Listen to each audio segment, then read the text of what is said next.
Welcome, mariners. Today, we're diving into a critical, but often overlooked factor in maritime operations: air temperature. It's more than just a number on the thermometer. It affects everything from your engine's performance to your crew safety. We'll explore to real-world scenarios to see how a ship's team manages the heat, both at sea and in port. Let's set the scene. Our vessel is the MV Ocean Sentinel, a Panamax container ship, sailing from Yokohama to Los Angeles. We're midway across the Pacific, near 35 degrees north, 160 degrees west. The morning starts pleasant enough at 18 degrees Celsius. But by midday, a tropical air mass pushes the temperature up to 28 degrees. With 70% humidity and only a light breeze, the heat feels intense. The master recognizes the potential risks and calls a bridge briefing. He asks the second officer, "How will this temperature spike affect us?" The second officer explains that as the air gets warmer, its density decreases. This might slightly reduce the efficiency of the main engine and ventilation systems. More importantly, crew members working on deck risk of heat fatigue and heat stress, especially under the direct sun. The warmer, humid air could also affect cargo, requiring adjustments to hold ventilation to prevent moisture damage. The chief mate adds that deck equipment is also at risk. The steel lashings on containers can expand in the heat, and sensitive electronics might overheat. He emphasizes the need to monitor any temperature-sensitive cargo. The master agrees with their assessments. He gives clear instructions: ensure all cooling systems for the engine room and deck machinery are running at full capacity. He also orders a toolbox talk with the deck crew to go over heat stress precautions before any work begins. Let's break down the impacts.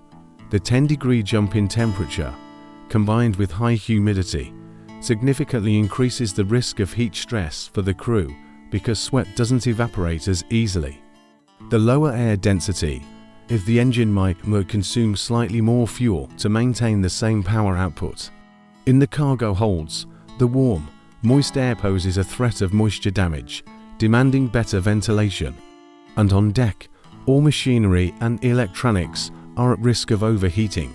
So, what actions did the team take? First, crew welfare. Deck teams were rotated every 2 hours, with mandatory breaks in shaded areas. Hydration was key, so water and electrolyte drinks were readily available. For the cargo, ventilation fans were run at a higher speed, and moisture sensors were closely monitored. In the engine room, the chief engineer activated auxiliary cooling systems to keep machinery temperature stable. On the bridge, the watch officer kept a sharp lookout for convective clouds forming due to the daytime heating, which could signal changing weather. The results: these proactive measures paid off. The crew managed their work safely without any heat-related incidents. No damage to cargo or equipment was reported. Engine room temperatures were kept within safe limits, and any changes in fuel consumption were noted. All observations, actions, and crew health updates were meticulously recorded in the bridge log. This demonstrates how a well-prepared team can effectively manage the challenges of a sudden heat wave at sea. Now, let's shift our scenario. The MV Ocean Sentinel has arrived at the port of Los Angeles and is busy with cargo operations, discharging containers and loading refrigerated or reefer cargo. The morning starts at a comfortable 20 degrees Celsius. But in a busy port city, the urban heat island effect and intense solar radiation cause the afternoon temperature to soar to 33 degrees, with humidity still high at 70%. The situation on deck becomes challenging. The bosun radios the chief mate. Crane operators are reporting dizziness. The heat and sun on the top deck are becoming unbearable. The chief mate immediately contacts the bridge to get a precise temperature reading. The second officer confirms it's 33 degrees with 70% humidity and notes that the terminal reporting similar conditions ashore. The master doesn't hesitate. He orders a temporary halt to all high-exposure operations on deck. He instructs the team to rotate crews, set up shaded rest areas, and ensure everyone has access to water. Critically, he also notifies the terminal representative to adjust the shift schedule for handling containers on the upper tiers. The terminal rep confirms they will adjust crane operations and schedule more breaks for their personnel. In ports, the operational impacts of extreme heat are even more acute. Crew and shore personnel, like crane operators, face a direct risk of heat stress, showing symptoms like dizziness and fatigue. This requires immediate action, rotating crews, providing shade, and ensuring hydration. Equipment is also vulnerable. The electronics in cranes and the refrigeration units on containers can easily overheat, potentially requiring a temporary shutdown for safety. The cargo itself, especially temperature-sensitive goods, is at risk, so reefer settings must be constantly monitored. Most importantly, heat reduces alertness, increasing the risk of accidents.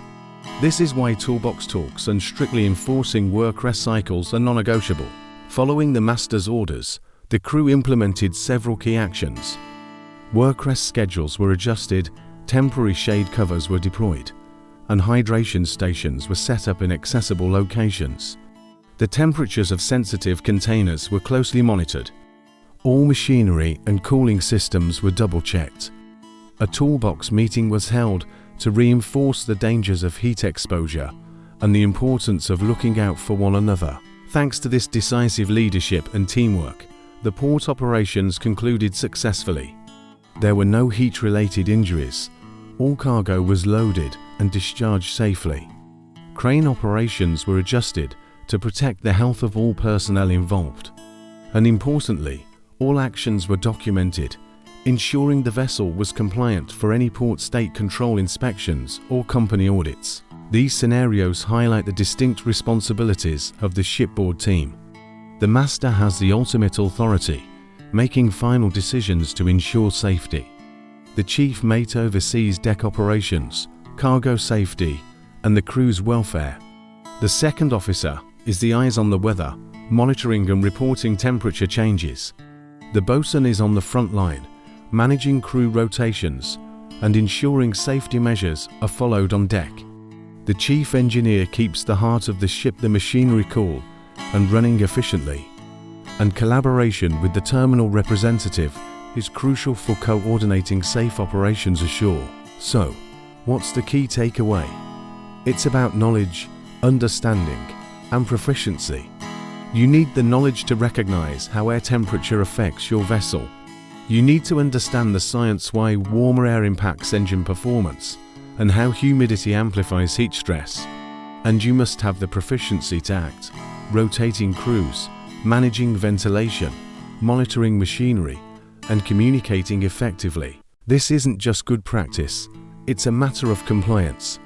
Regulations from SDCW, SOLAS, MARPOL, and the ISM code all require that environmental factors, like temperature, are managed as part of safe operations.